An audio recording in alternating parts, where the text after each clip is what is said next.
ఇంతలోనే విపత్తు వచ్చింది. గోదావరి నది ఉప్పొంగింది. దానివల్ల అటు వెస్ట్ గోదావరి, ఈస్ట్ గోదావరిలో చాలా ప్రాంతాలు ముంపుకు గురయ్యాయి. చాలా గ్రామాలు ముంపుకు గురై ప్రజలు చాలా అవస్థలు పడుతున్నారు. మీరందరూ సజీవ సాక్షులు. గతంలో కూడా మీరు పనిచేశారు. గత 5 సంవత్సరాలు ఎప్పుడైనా ఒక విపత్తు వస్తే, ఎప్పుడైనా వరదలు వస్తే ముఖ్యమంత్రి ఎప్పుడైనా సరే రివ్యూ తీసుకొని అధికార యంత్రాంగానికి అలర్ట్ చేసినటువంటి రోజు ఒక్కటైనా ఉందా? ఆ రోజు 5 సంవత్సరాల్లో ఒక మంత్రి అయినా, ఒక అధికారి అయినా గ్రామాలకు వెళ్ళి పేదవాడికి పలకరించినటువంటి దాఖలాలు ఎక్కడైనా ఉందా? మొన్న ఎప్పుడైతే భారీ వర్షాలు వస్తాయి, గోదావరి నదికి విపరీతంగా వరదొస్తుందని తెలిస్తే మా విపత్తుల శాఖ మంత్రి శ్రీమతి అనిత గారు జూమ్లో కాన్ఫరెన్స్ తీసుకొని కలెక్టర్కి అలర్ట్ చేశారు. ఏవైతే ముంపు ప్రాంతాలు ఉన్నాయో, ముంపు మండలాలు ఉన్నాయో అధికార యంత్రాంగానికి అప్రమత్తం చేసి ఏ ఒక్క ప్రాణ నష్టం జరగకూడదు, వారందరికీ సురక్షిత ప్రాంతాలకి తరలించడమే కాదు, మీరు చూశారు గతంలో వరదొస్తే తరలించి వారికి బస్తాల్లాగా ఒక స్కూల్లోనో కొట్లోనో పెట్టేయడమే తప్ప ప్రభుత్వాలు చూడక ఆర్తనాదాలు విన్నాం. మాకు భోజనం అందడం లేదు, పిల్లలకు పాలు అందడం లేదు, సకాలంలో నీళ్లు లేవు, టాయిలెట్స్ లేవని. ఈ 5 రోజుల్లో ఎక్కడైనా ఒక వార్త వచ్చిందా? భోజనాలు పెట్టాం, పిల్లలకు పాలు ఇచ్చాం, వాటర్ ఇచ్చాం, వాళ్ళు మళ్ళీ నార్మల్గా వచ్చి ఇంటికి వెళ్ళేసరికి 3,000 రూపాయలు పరిహారం కూడా ఇచ్చి వాళ్ళందరికీ న్యాయం చేశాం. ఈరోజు ఈ 2-3 జిల్లాలు తిరుగుతుంటే గత ప్రభుత్వం పాపాల వల్ల ఏవైతే పురాతనమైనటువంటి కాలువలు ఉన్నాయో, గెడ్డలున్నాయో 5 సంవత్సరాలు గాలికి వదిలేశారు. కనీస స్థాయిలో మెయింటెనెన్స్ చేయలేదు.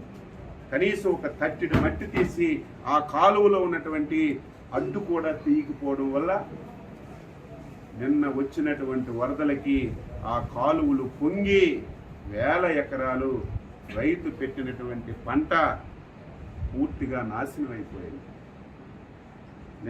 ఈరోజు చంద్రబాబు నాయుడు గారు అసెంబ్లీలో ప్రకటించారు, మా మంత్రుల బృందానికి పంపిస్తున్నాం,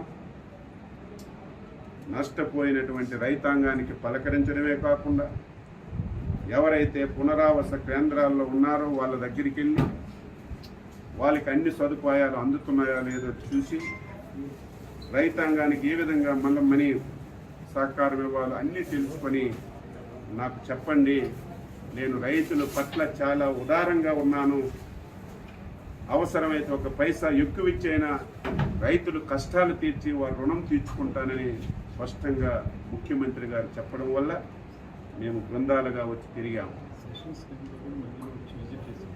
మధ్యలో సెషన్స్ టైంలో కూడా ఎవరైతే స్థానిక మంత్రులు వచ్చి ఒక పూట అసెంబ్లీ చూసి ఒక పూట వచ్చి పలకరించి వచ్చినటువంటి దాఖలాలు. నిన్న ప్రజలు 5 సంవత్సరాలు ఇటువంటి పరిస్థితి ఉంటే ఒక్క ఆఫీసర్ రావడం కానీ, ఒక్క మంత్రి రావడం కానీ, ఒక ఎమ్మెల్యే రావడం కానీ మేము ఎప్పుడు చూడలేదు. మీరు వచ్చారు, ఇదే మాకు ఆనందం అని మీ సాక్షిగానే చాలామంది నిన్న వారి హర్షాన్ని తెలియజేశారు. ఈరోజు ఈ ప్రాంతం నాశనం అవ్వడానికి ప్రధాన కారణం ఎర్ర కాలువ. ఇది జంగారెడ్డిగూడెంలో స్టార్ట్ అయ్యి మళ్ళీ భీమవరంలో ఎండ్ అవుతుంది. ఈ కాలువ అస్తవ్యస్తంగా ఉంది. ఈ కాలువ వల్ల సుమారుగా 20 నియోజకవర్గాల్లో ప్రతి సంవత్సరం చేతికొచ్చిన పంట పోతుంది, పెట్టుబడి పెట్టిన పంట పోతుంది. ఈ కాలువని శాశ్వతంగా ఈ సమస్యని పరిష్కరించాలని ఒక ఆలోచన చేస్తున్నాం. అందుకే జిల్లా యంత్రాంగానికి చెప్పాం, తాత్కాలికంగా ఏవైతే గుంతలు పడ్డాయో ఆ గుంతలన్నీ పూడ్చమని చెప్పి ఆదేశాలు ఇచ్చాం. టెంపరీగా రేపు డిసెంబర్కి మళ్ళీ వ్యవసాయం పెట్టుకోవడానికి ఎక్కడైతే ఈ స్లూయసెస్ పోయాయో, తలుపులు పోయాయో దాని గురించి ఒక ఎస్టిమేషన్ చేయమని ఆదేశాలు ఇచ్చాం. మళ్ళీ ఈ 2 జిల్లాల మంత్రులు ఎమ్మెల్యేలు అందరం కూర్చొని ఇరిగేషన్ అధికారులతో సమావేశం పెట్టి ఈ ఎర్ర కాలువకి శాశ్వత పరిష్కారం కింద మోడరైజేషన్ చేయడానికి ఎంత డబ్బైనా సరే చంద్రబాబు నాయుడు గారి దృష్టిలో పెట్టి ఈ 5 సంవత్సరాల్లో శాశ్వత పరిష్కారం చూపి స్వతంత్రం వచ్చిన నుంచి పడుతున్నటువంటి ఈ బాధని